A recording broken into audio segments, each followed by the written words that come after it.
I take the gospel reading from not from the solemnity of Assumption, but from today's gospel. This story of the Canaanites that presented as maybe pagan, in the sense that she was among the non-Jewish. The gospel starts with Matthew mentioning that Jesus withdrew from Galilee, the area that around the Sea of Galilee, to the region of Tyre and Sidon. It is now in the present day territory of Lebanon, so quite north.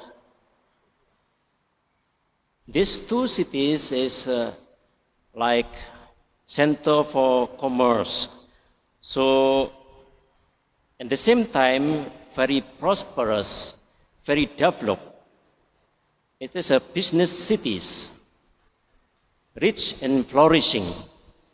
But as in the busy cities in our day, the life of people is really signed by selfishness and injustices, especially toward the poor.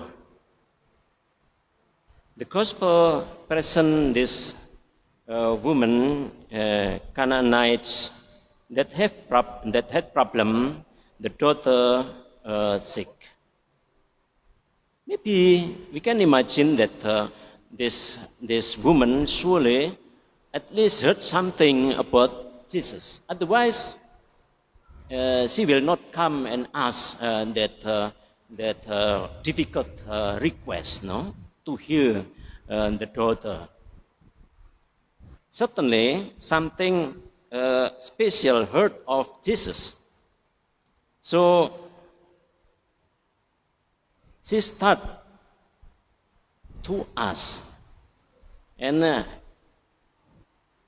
she didn't want to miss this occasion. With insistence, she asked Jesus to heal the daughter. Maybe what striking more in this gospel is the reaction of Jesus. Jesus here, and the first time, St. Matthew expressed that Jesus did not say a word in answer to her. Very striking, no? Like silent, facing this serious request of this woman. And the disciples also more or less the same attitude. Want to get rid of this trouble, no? Send her away. She kept calling out after us. So this attitude is just doesn't want to be troubled. Maybe they're thinking also simple. Our master is so troubled with this insistent woman. Maybe also we sometimes on the street when a beggar, no, following us, insisting to ask something, no, we maybe feel uncomfortable. Maybe the disciple also feel like that.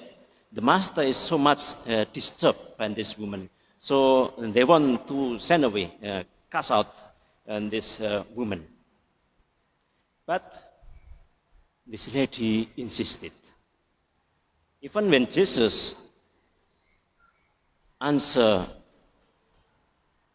this with this expression that is more even striking. It is not fair to take the children's food and throw it to the dogs. Actually, in the same Gospel of Matthew, in other place, in the Sermon of Mountain, on chapter 7, express that similar expression: do not give what is holy to dogs, and do not throw your pearls before swine. That what we heard from the gospel today actually resound also what Jesus stated earlier in chapter 7.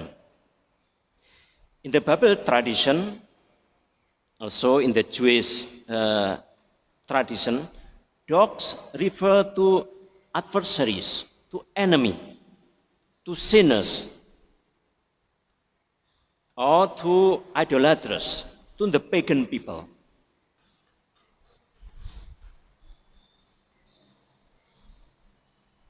And the woman uses this expression to answer, to respond to Jesus. Lord, even the dogs under the table eat the children's crumbs.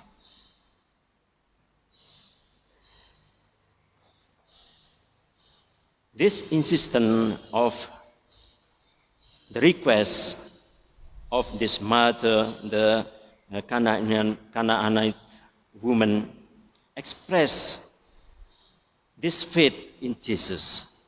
Her faith in the prophet of Nazareth is greater than the prophet's own resistance. Maybe what Jesus expresses like harsh words for this poor and maybe suffering woman. But noticing or recognizing that deep and strong faith, Jesus expressed, this is great faith, in contrary to what expressed very often in the gospel about little faith, even little faith given to the quality of the faith of his disciples. But here, the gospel notice and put in the mouth of Jesus, this is great faith. In other place, Jesus gave the same praise to the centurion, the Roman commander of 100 soldiers. Centurion, that means like that.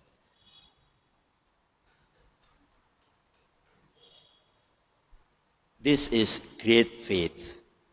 When the centurion, and this story about him, appealed to Jesus to heal his servant,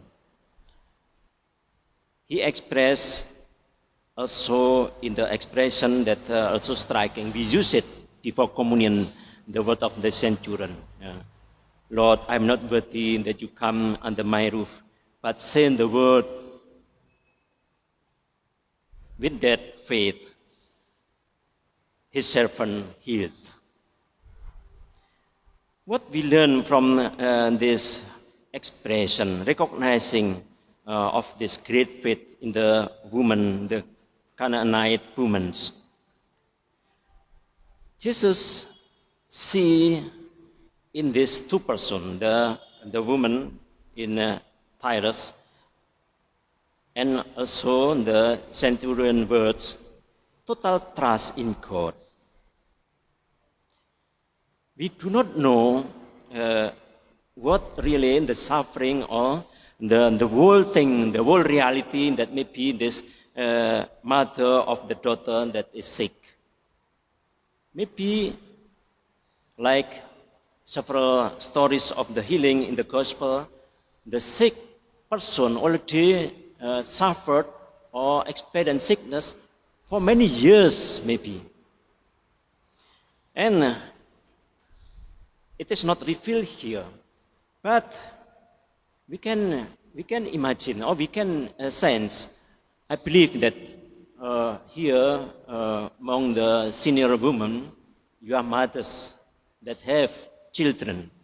And I believe that each of you experience already how hard the experience when one of your children got serious sickness or got in trouble. We, especially sisters and priests, we don't know sister, we have sisters in there. Maybe doesn't have this direct experience of that one.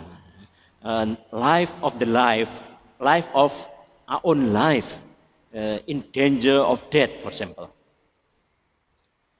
But even when, for example, when we have our parents in serious sickness, we feel that pressing, that maybe crisis in the sense that we like facing our life is really not having capacity to resolve that great challenge, the great problem. As we today remember Mary, the blessing that we receive through her, and Mary as our example of how she responds to also the difficulty of life. We can imagine when she is under the cross, her own son treated like criminal, hanging on the cross, suffering in agony. I remember the most touching on the movie in The Passion when I watched when the Mary, mother of Jesus, cleaned the blood on the floor where Jesus was tortured. And the floor was full of blood. And if we also understand that in the Jewish belief, blood is like life. So wherever blood scattered, it's like life. So Mary cleaned the floor with cloth from the blood. And that just maybe less than 1 hour before Jesus hung on the cross. And on the cross, she again witnessed his own son in agony.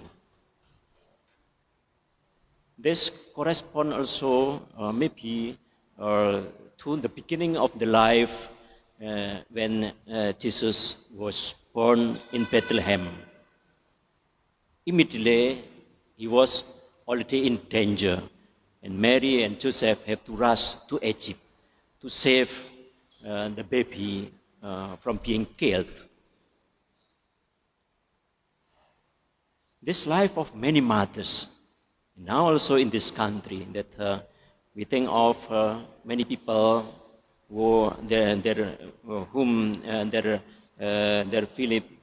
villages burned or destroyed totally, loss of their property, their house. They have to take refuge in jungle.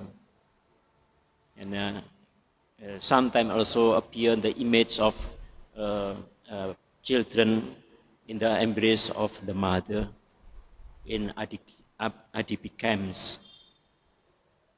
Let us, in this Eucharist, while we appreciate and express our gratitude for Mary, our mother, that enter in the glory of God in heaven with body and soul, we remember that many still continue the same suffering that Mary experienced in her life. And now, many of our brothers and sisters still go through that kind of suffering. We entrust them to Mary, our mother. And we entrust also our life. Maybe right in the present moment, some of us have also very terrible experience, difficulties, challenges in our life. May, like what Jesus expressed to the Canaanite woman, great is your faith. We ask this courage to trust to Him, who only able to help us, able to respond to our cry. Amen.